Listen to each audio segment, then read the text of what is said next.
Antes de mergulhar nesta história incrível, considere se inscrever no canal e ativar o sininho. Cada história aqui tem algo a dizer, e você não vai querer perder nenhuma.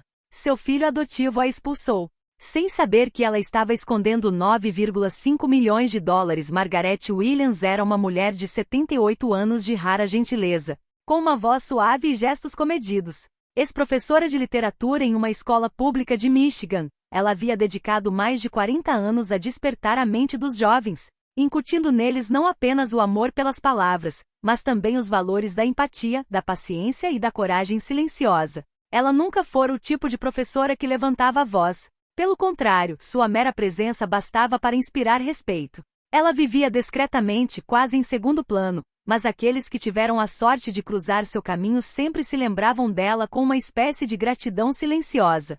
Margaret não gostava dos holofotes.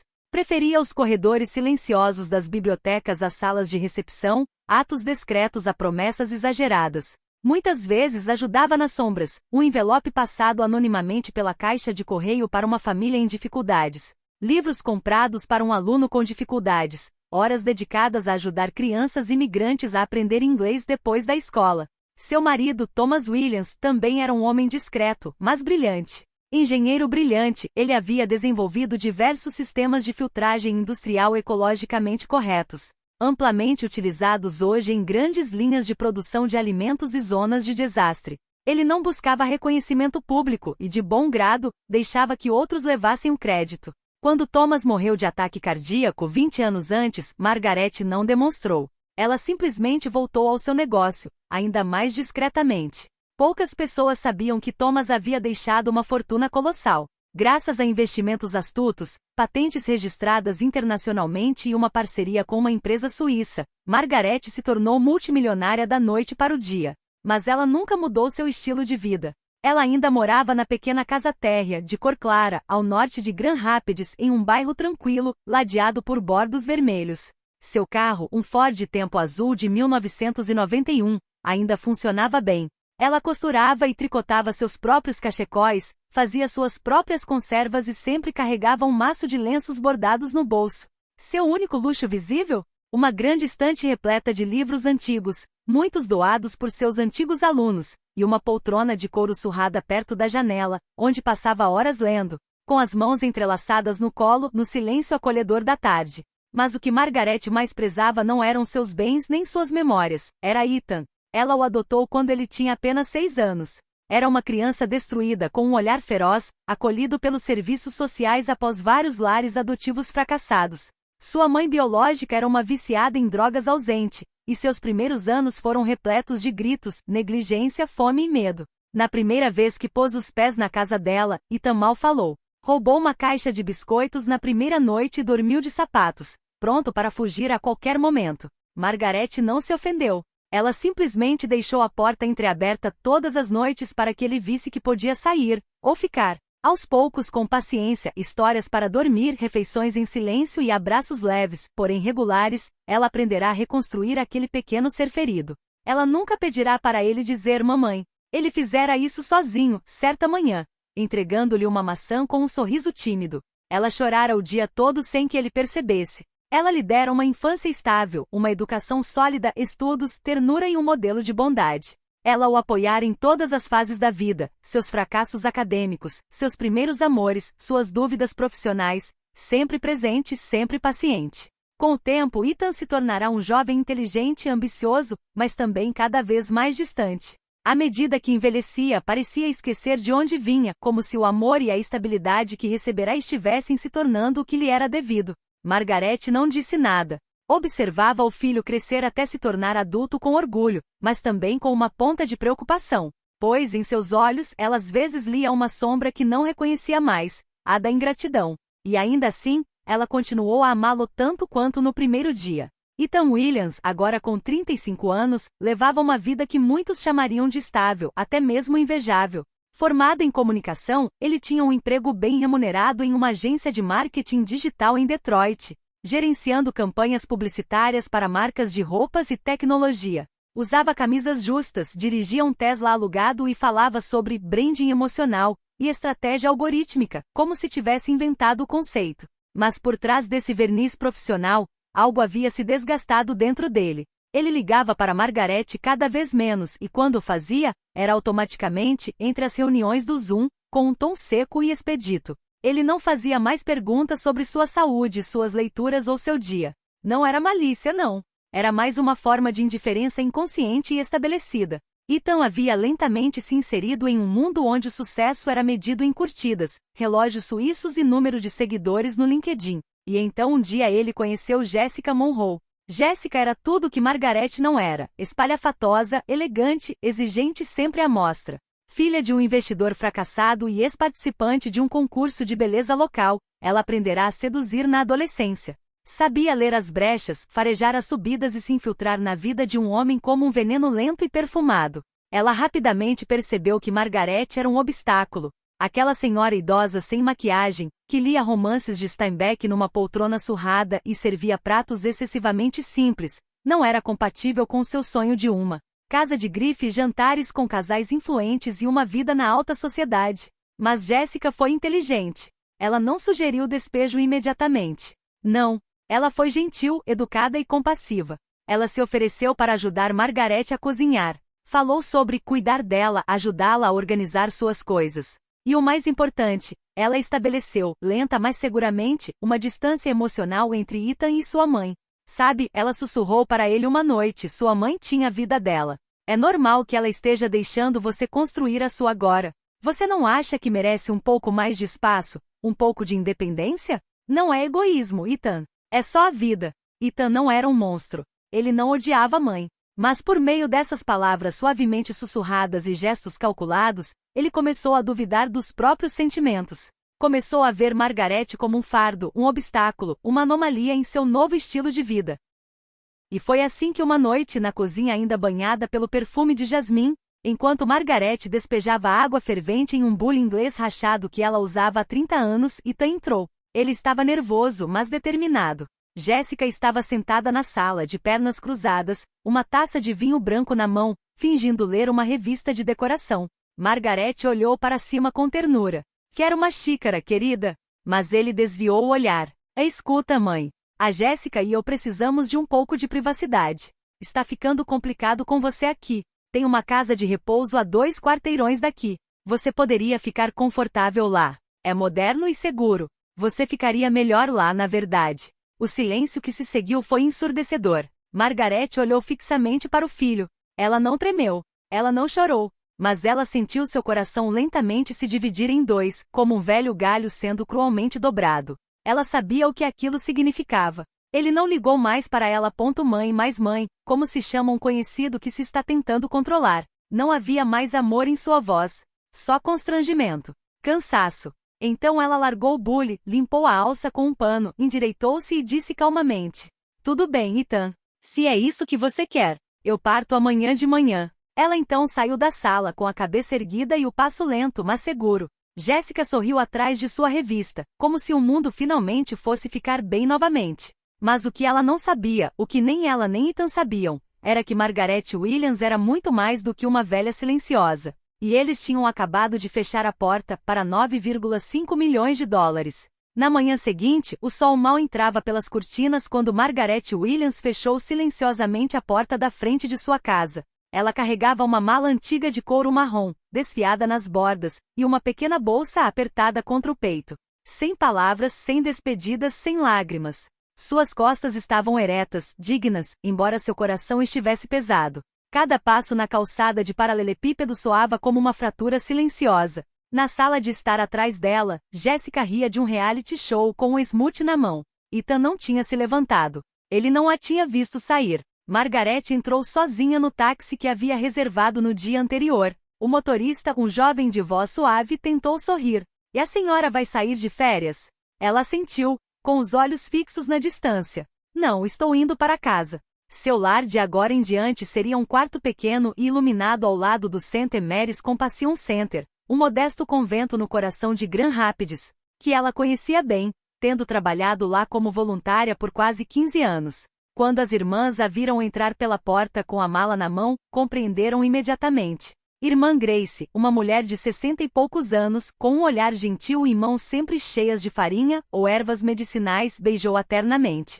Não precisa se explicar, Margaret. Você é esperada aqui. Ela se instalou em um quarto modesto. Uma cama de madeira, uma pequena mesa de pinho, uma janela com vista para o Jardim das Irmãs, onde cresciam girassóis, lavanda e tomate cereja. Colocou a mala em um canto, ajoelhou-se brevemente e sentou-se em silêncio, com o olhar perdido. Nenhuma raiva, nenhum ódio, apenas um profundo cansaço da alma. Os dias que se seguiram foram simples, quase pacíficos. Margaret retornou aos gestos familiares. Cortar pão para o refeitório social, ler em voz alta para as crianças da vizinhança, regar as plantas do jardim. Todas as noites, ela escrevia cartas.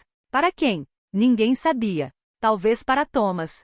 Talvez para si mesma. Talvez para o mundo que ela observava desaparecer lentamente. Ela nunca falou do incidente. Nem da rejeição. Nem da humilhação. Nem do filho que a expulsou. Permaneceu trancado dentro dela, como uma memória congelada em pedra. Enquanto isso, Ethan e Jessica transformavam a casa da família em um espaço digno de uma revista de decoração. Os móveis antigos haviam desaparecido, substituídos por sofás italianos, mesas de vidro temperado e cortinas motorizadas. As fotos emolduradas de Margaret estavam guardadas em uma caixa no porão, junto com os cobertores bordados e o antigo bule de chá de jasmim. Eles compraram um BMW novo, trocaram o revestimento da casa, instalaram um home theater e começaram a organizar eventos sociais com os colegas de trabalho. Jessica adorava se exibir na cozinha aberta, explicando aos convidados que a casa sempre pertenceu ao Ethan. Estavam convencidos de que Margaret não tinha nada. Para eles ela era apenas uma velha sem recursos, vivendo agora em alguma instituição, talvez com apoio do Estado ou da igreja. Pensavam que herdariam naturalmente a casa, o pouco dinheiro que lhe restava, e que ela terminaria seus dias no esquecimento. Mas eles eram ignorantes de tudo, porque Margaret Williams possuía mais do que apenas uma casa. Ela administrava discretamente uma fortuna estimada em 9,5 milhões de dólares, cuidadosamente escondida ao longo dos anos, com uma inteligência fria e a precisão herdadas do marido Thomas. Este, muito antes de morrer, insistira: o mundo nem sempre vê o que é valioso. Um dia, você terá que protegê-lo. Até mesmo daqueles que você ama. E Margaret tinha protegido. Ela segurou. Item. Ações majoritárias em uma empresa de energia sustentável sediada em Seattle, que havia adquirido por quase nada graças ao conselho de Thomas. A empresa desde então explodiu no mercado de ações.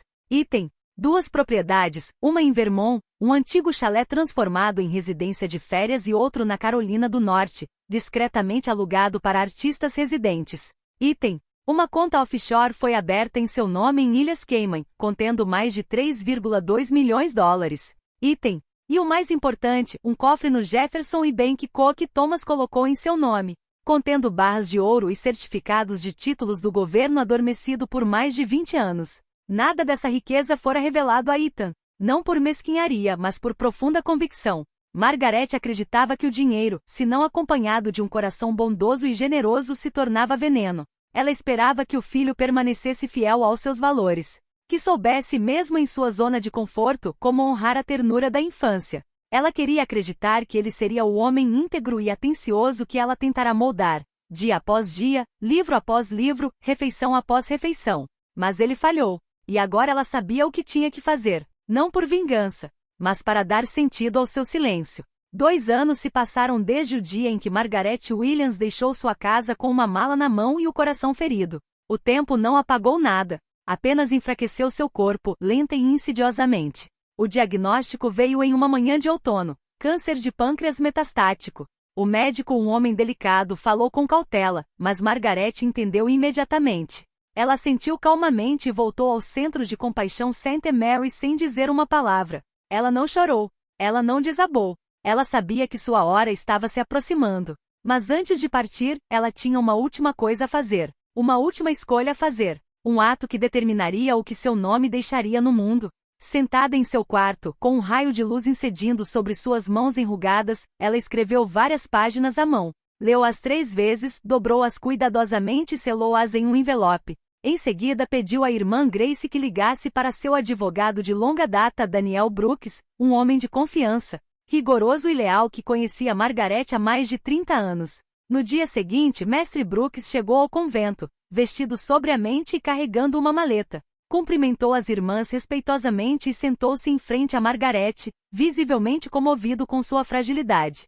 Margarete, você tem certeza? Ele perguntou a ela depois de examinar o documento que ela lhe dera. Nunca estive tão lúcida, Daniel, respondeu ela com a voz clara apesar da dor. Quero que minha fortuna vá para aqueles que realmente precisam. Orfanatos, mulheres em situação de rua, hospitais comunitários, centros de educação para meninas. E se meu filho tentar protestar, leia esta carta para ele. Ela lhe entregou o envelope e assinou o testamento com a mão trêmula, num silêncio sagrado quase solene. Ele não conseguiu herdar meu amor, murmurou ela. Então ele não herdará meu ouro.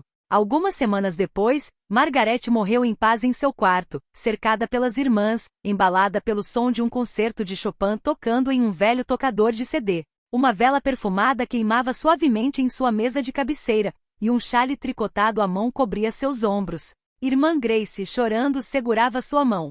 Pode ir em paz, Margarete. Você deu tudo, começando pelo seu coração. Ela partiu sem fazer barulho, como sempre viveu. Discreta, profundamente digna, inesquecível. O funeral foi simples, mas comovente. As irmãs, as crianças da vizinhança, alguns ex-alunos e até mesmo estranhos de longe, todos aqueles que ela ajudou sem nunca pedir nada em troca, estavam presentes. Alguns choraram, outros rezaram e outros ainda seguravam um livro ou uma carta assinada por ela. Mas no fundo da igreja, Ethan e Jéssica também estavam lá. Jéssica, entediada com o ritmo lento da cerimônia, olhou cansada para o relógio. Ethan, por sua vez, permanecia imóvel com uma expressão vaga no rosto. Não sabia exatamente o que sentia. Talvez inquietação, talvez arrependimento, mas certamente não tristeza. Pensava na casa, nas possíveis contas bancárias, nas joias antigas. Ele pensou que Margarete devia ter deixado alguma coisa para eles. Claro, mas foi somente depois da cerimônia que a verdade lhes foi revelada. A atmosfera no escritório silencioso e revestido de madeira do Sr. Brooks era pesada. Jéssica fingiu compostura, cruzando as pernas nervosamente, enquanto Ethan encarava o advogado com uma impaciência mal disfarçada. O mestre Brooks abriu uma pasta de papelão, respirou fundo e disse: Sr. Williams, sinto muito. Sua mãe fez escolhas muito claras. Ela deixou toda a sua fortuna, 9,5 milhões de dólares, para várias fundações de caridade. Não há bens materiais ou financeiros restantes em seu nome. Jéssica empalideceu. Arregalou os olhos, abriu a boca para falar, mas mudou de ideia. Ethan, no entanto, não se moveu um centímetro. Ela deixou isso para você, no entanto, acrescentou o advogado, estendendo um envelope lacrado. Ethan abriu-a lentamente. Dentro havia uma carta escrita à mão com tinta preta. A letra elegante e suave de Margarete. Ele leu em silêncio, as palavras ecoando como um tapa no silêncio da sala. Meu caro Ethan, eu te amei como se fosse meu próprio filho. Cuidei de você noite após noite. Acreditei em você quando ninguém mais acreditava. Mas o amor não basta, quando o respeito desaparece. Você me expulsou da casa que construí para lhe dar um futuro. Você virou as costas para tudo que eu lhe ensinei. Você não foi cruel. Você foi indiferente, e às vezes isso é pior. Não lhe desejo mal algum. Eu perdoo, mas deixo minha herança para aqueles que a usarem com sabedoria. Pois o dinheiro, assim como o amor, só pode ser confiado às mãos certas. Adeus, Ethan. Margarida. Ethan ficou paralisado. Ele não falou. Ele não chorou. Só finalmente, tarde demais, ele entendeu o que realmente havia perdido. Jéssica se levantou abruptamente, pegou sua bolsa e saiu da sala sem dizer uma palavra, sem olhar, sem um pingo de remorso. Naquele dia, Ethan percebeu que sua mãe não havia tirado apenas uma fortuna. Ela havia tirado sua fé em si mesmo. Ele não havia perdido apenas uma herança. Ele havia perdido uma segunda chance. E isso era pobreza de verdade. Após a leitura do testamento, o mundo de Ethan ruiu silenciosamente. Não com o estrondo alto e espetacular, não. Mas como uma rachadura lenta em uma parede de vidro, invisível para os outros, mas que acabou destruindo tudo de dentro para fora. Ele não foi para casa imediatamente. Jéssica já tinha limpado o armário, esvaziado a conta conjunta e saído de casa do mesmo jeito que havia entrado, sem amor, sem apego. Ethan não a procurou. Não sentiu raiva nem traição. Simplesmente entendeu que ela sempre fora um espelho de sua própria arrogância, de sua cegueira. A casa é a de Margarete, que ele pensava ter conquistado. Tornará-se uma prisão vazia para ele, grande demais, silenciosa demais, cheia de fantasmas. Os cômodos recém-reformados pareciam frios, estranhos. Ele não aguentava mais viver ali. Ele colocou-o à venda. Quando o corretor imobiliário lhe perguntou: "Tem certeza de que não vai guardar nada? Uma lembrança, talvez? Uma foto, um móvel?" Ethan balançou a cabeça. Sabia que nada dentro daquelas paredes lhe pertencia. Ele havia levado tudo, exceto o essencial. Consumido pelo remorso, Ethan passou meses à deriva interior. Perdeu peso, dormiu mal, evitou os amigos. Nas raras conversas que teve, nunca falou da mãe. Não por vergonha, por dor. Cada vez que pensava nela, via novamente o seu olhar calmo, aquele olhar da noite em que ela simplesmente dissera: "Tudo bem, Ethan. Se é isso que você quer, eu parto amanhã de manhã." Ele percebeu que não foi apenas Margaret que ele rejeitou. Isso era tudo que ela personificava: gentileza, paciência, amor incondicional. Então, numa manhã cinzenta de inverno, sem realmente planejar, Ethan pegou o ônibus e desceu em frente ao Centro de Compaixão St. Mary. Ele não estava mais usando um blazer, nem um relógio brilhante. Apenas um casaco surrado e um caderno no bolso. Ele entrou no salão, com as palmas das mãos suando e o coração batendo forte. Uma jovem irmã lhe perguntou: "Posso ajudar?" Ele respondeu hesitante: Eu gostaria de ver a irmã Grace. Se ela me receber." Poucos minutos depois, a freira apareceu no corredor, com as feições envelhecidas, mas o olhar inalterado. Ela o reconheceu imediatamente. E contra todas as probabilidades, ela sorriu. "Eu sabia que você viria um dia," ela sussurrou. Eles se sentaram no conservatório do convento. Ethan falou pouco, mas o suficiente. Então, com a voz embargada, ele disse: "Sei que não posso mudar o que fiz. Mas talvez eu ainda possa me tornar o homem que Margaret teria orgulho de amar. Quero ajudar. Ser voluntário. Limpar e entregar refeições, qualquer coisa." A irmã Grace assentiu lentamente com os olhos brilhando. "O amor verdadeiro não começa com uma palavra perfeita, Ethan. Começa com um gesto sincero." E assim uma nova vida começou. Ethan tornou-se um voluntário regular, sem contar a ninguém. Todas as manhãs, carregava caixotes para o mercado comunitário.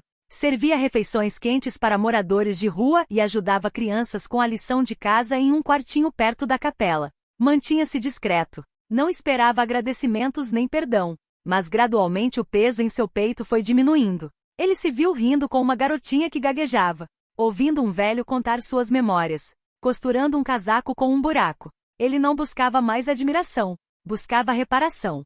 Um ano depois, a irmã Grace o convidou para visitar um novo prédio, localizado a algumas ruas do convento. Era recém-inaugurado. Na fachada, em letras douradas, uma inscrição: Centro Margaret Williams para a Esperança. Um lugar para as crianças esquecidas do mundo, e para aquelas que buscam lembrar o que é dignidade. Ethan ficou ali paralisado. No centro do pátio havia uma placa de mármore branco, cercada por roseiras e lavanda.